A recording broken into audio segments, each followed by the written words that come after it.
LDF കുടുംബയോഗത്തിൽ പങ്കെടുക്കാൻ കൂട്ടാവധി നിഷേധിച്ച KCB SLപുരം അസിസ്റ്റന്റ് എക്സിക്യൂട്ടീവ് എഞ്ചിനീയറെ മർദ്ദിച്ചതിൽ ആലപ്പുഴ മാരാരിക്കുളം പോലീസ് ജാമ്യമില്ലാ വകുപ്പ് പ്രകാരം കേസെടുത്തു. ഇതിൽ പ്രതിഷേധിച്ച് SLപുരം അസിസ്റ്റന്റ് എക്സിക്യൂട്ടീവ് എഞ്ചിനീയറുടെ ഓഫീസിലേക്ക് CITU മാർച്ച് നടത്തി. ജീവനക്കാരുടെ മറ്റു പരാതിയിൽ അസിസ്റ്റന്റ് എക്സിക്യൂട്ടീവ് എഞ്ചിനീയർ രാജേഷ് മോനെതിരെയും മാരാരിക്കുളം പോലീസ് കേസെടുത്തു.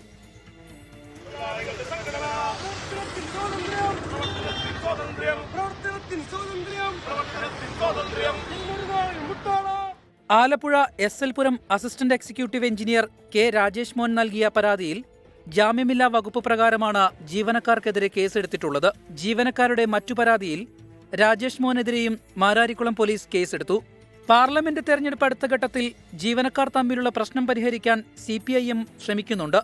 SLപുരം അസിസ്റ്റന്റ് എക്സിക്യൂട്ടീവ് എഞ്ചിനീയർക്ക് കഴിഞ്ഞ ശനിയാഴ്ചയാണ് മർദ്ദനമേറ്റത്. CPIM അനുകൂല സർവീസ് സംഘടനയിൽപ്പെട്ട സിബുമോൻ, സഞ്ജയ് നാഥ്, രഘുനാഥ്, ചന്ദ്രൻ എന്നിവർ ചേർന്ന് കയ്യേറ്റം ചെയ്തെന്നാണ് പരാതി. LDFന്റെ കുടുംബസംഗമത്തിൽ പങ്കെടുക്കാൻ ജീവനക്കാർക്ക് കൂട്ട അവധി നിഷേധിച്ചതാണ് ആക്രമണത്തിന് പ്രേരണ.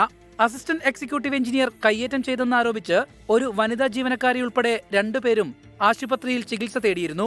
അസിസ്റ്റന്റ് എഞ്ചിനീയർക്കെതിരെ നടപടി ആവശ്യപ്പെട്ട് CITU പ്രവർത്തകർ എഞ്ചിനീയറുടെ ഓഫീസിലേക്ക് മാർച്ച് സംഘടിപ്പിച്ചു.